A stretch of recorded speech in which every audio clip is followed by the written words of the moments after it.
Hi guys and girls, I'm Obsidian Ant and this is another look at Horizons. We now have an official release date for the beta of Horizons, and that is the 24th of November, so really not that long away at all. Over the past few weeks, Frontier have showed us various footage from Horizons, and in this video I'm going to piece all that together into a single piece, and we're going to talk about some of the things that we know about the game. So what we got here is a cobra flying over the surface of our planet. Originally with Horizons there was a lot of talk about how the flight mechanics themselves would be slightly different, but watching how Adam Woods here, the producer for Elite Dangerous, is actually flying over the surface, the flight model wouldn't seem all that different, at least on initial inspection. We can see the speed of the ship is pretty much the same as it is in space, and it has the same sort of maneuverability as it does in space. Now there could be a whole number of reasons for that.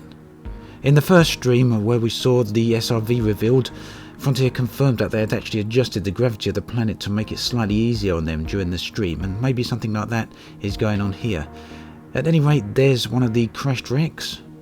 That is just one of the areas of interest in the game, and as we could see there's multiple ships crashed there, not just a singular one, and they do generally look like wrecks. Parts of the ships are broken up and they're actually embedded into the ground itself, which makes the site look very interesting indeed.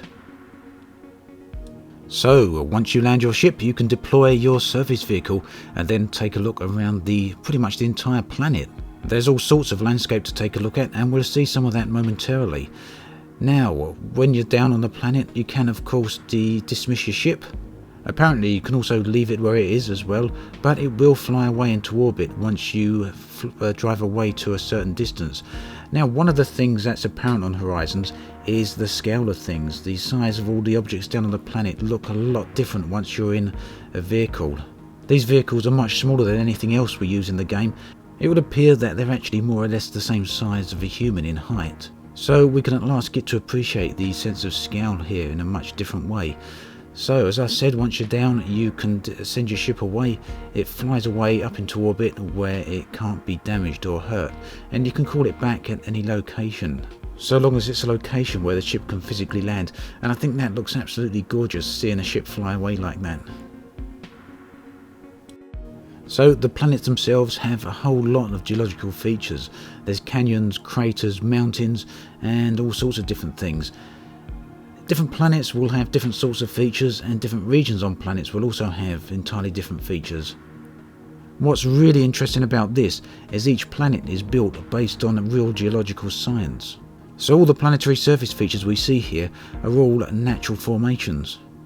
Now, we've seen the SRV in action quite a few times, and it drives pretty well. It's got big wheels to go over all the rough terrain here. It's also got thrusters that help it keep it stuck to the ground on low gravity worlds, as well as thrusters that allow it to lift up into the air on high gravity worlds.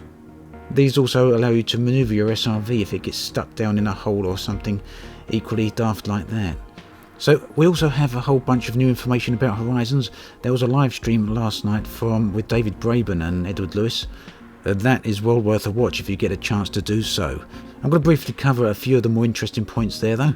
Not directly tied to gameplay itself or Horizons, I suppose, is the question as to maps. So we can see that there is a little map down there on the radar, but the game will also have planet-based maps. These will come in the form of schematic type maps. Hopefully orrery maps are also going to make an appearance in Season 2. David didn't want to confirm or promise anything, but he said if it does happen, it will probably happen in Season 2, and more likely towards the back end of Season 2, so probably around about this time next year. With the introduction of Season 2, we'll also be able to start crafting. Crafting will feature in the game right from the initial release, but it will only be simple things right from the outset, with the more complex items coming later on. Items are going to be craftable from resources we can find scattered around the planets. We don't yet know what those sort of resources are, but we do know that mineral deposits and things like that are scattered around the planet. So it seems likely to me that these will play an essential part in the crafting system. As we can see here, combat is a huge part of what goes on down on planetary surfaces. What's being shot at here are called skimmers, and they are little NPC AI controlled units. They come in various sizes from quite small to quite large, and so some of them are going to be a challenge to attack. Now what skimmers do is protect certain areas of the surface. For example, they may be protecting a crash site like this one. If a local faction has use of one of these crash sites, maybe they want to salvage it, or perhaps the ships contain some very valuable cargo. What they will do is send some skimmers out to the area to keep the area protected until they can get there themselves. And the job of the skimmers is to try and keep pesky commanders like ourselves away. There are also a number of other areas of interest in the game. We've got crash sites like this one, and there are big huge settlements, what Frontier are now calling settlements. I think they previously referred to them as fortresses or bases. Some of these areas are persistent and some aren't. The bases are persistent. I'm not sure which category the crashed wrecks fall into. There's also a number of improvements and changes to the graphical engine that are planned.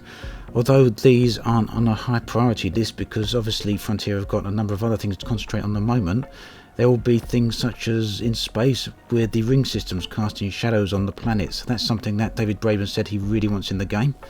They also want to add multiple light sources in. So for example, currently when we're in space and we get near two suns, we only get light source from just a single one of those suns. So they want to make that multiple light sources, but that's something that will only be available on high spec PCs. You'll only be able to have it on high and ultra settings.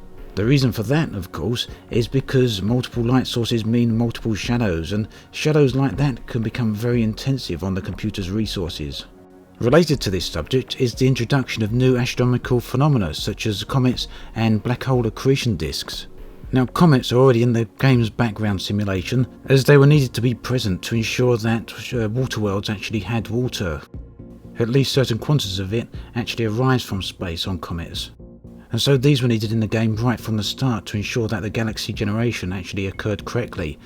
They don't actually physically appear in the game yet though, and that's because Frontier really want to concentrate on them and make them look good enough. So again, that is something coming down the line, as are bigger settlements. So what we're seeing here is what Frontier are calling a settlement, but David Braben did say that they're planning on introducing much larger areas in the game. Places which he would class as city-sized. Now these won't be in 2.0, which means they won't form a part of the initial release of Horizons, but he did say they will be a part of Season 2. Now so far it seems we've only seen the SRVs driving around on rocky planets, but rocky planets are by no means the only planets that are going to be available in the game. With the initial release of Horizons there are going to be a whole bunch of different planets. Icy planets are one of them, which we can see here in the video at the moment. That's some very early footage, so no doubt they look quite a lot better at this point. Another type of world is a combination of ice and rock. Also, we'll be able to land on metal content planets. Now, Frontier have also said that we will be able to land on lava worlds as well, although I don't know yet if that is going to be on the initial release or if that's going to come a bit later on. The rather interesting subject of aliens actually come up as well, with the question primarily being in regards to Thargoids. Now for a moment it seemed that David Braben wanted to say something very specific about Thargoids in relation to what they're doing in Season 2, but then he seemed to change his mind and just said that there will be stuff related to the Thargoids in Season 2. Now that could just mean more story elements like we've had so far, or it could just mean more unknown artifacts or strange things like that that have already been in the game. But the impression that I took away was that there was something fairly significant surrounding the Thargoids, and that David Braben didn't really want to reveal that just yet. Of course, that's just my personal impression based on how David spoke about the subject. He also confirmed that there will be other alien races in the game, aliens not related to the Thargoids. The game's certainly big enough to support that, and as of last count there are 17 huge sectioned off areas of the galaxy which we cannot currently enter, and some of these are larger than human inhabited space. The footage currently being shown is from the first Frontier livestream called How to Build a World, and it really does clearly show the scale of these planets. Now this footage is a video recording from their editor, and the size of the mountain they're showing here is 30 kilometers high. Now to put that in context, Mount Everest is 8.8 kilometers high.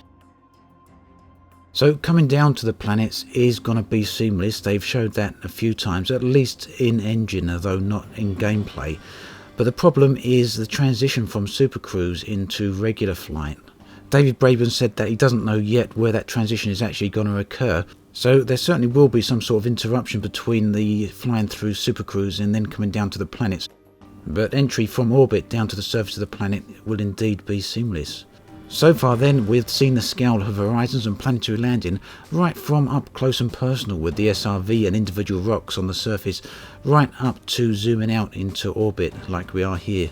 We should be getting a few more details revealed between now and the 24th of November, at which point we'll be getting beta access, so we'll be able to see pretty much everything for ourselves. As always, thanks for watching, and I'll catch you guys and girls next time.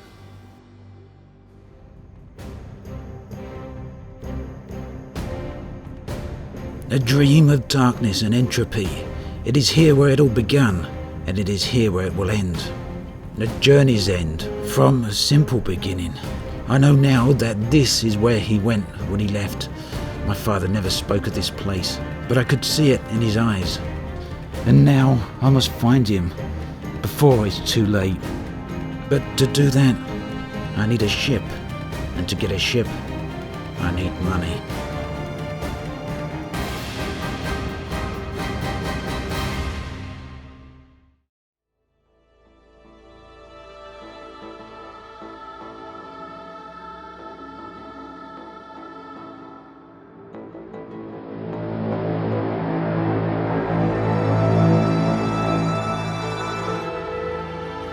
Sullivan Dock, home to the independents of LFT 133, and they are hopefully going to buy some beryllium from me. I'm Commander Obsidian Ant, and I'm out here seeking answers. A year ago my father left without so much as a word. He flew off into the black, and no one knew where he went. In the last days before he left, he had madness in his eyes. He spoke constantly of a dream.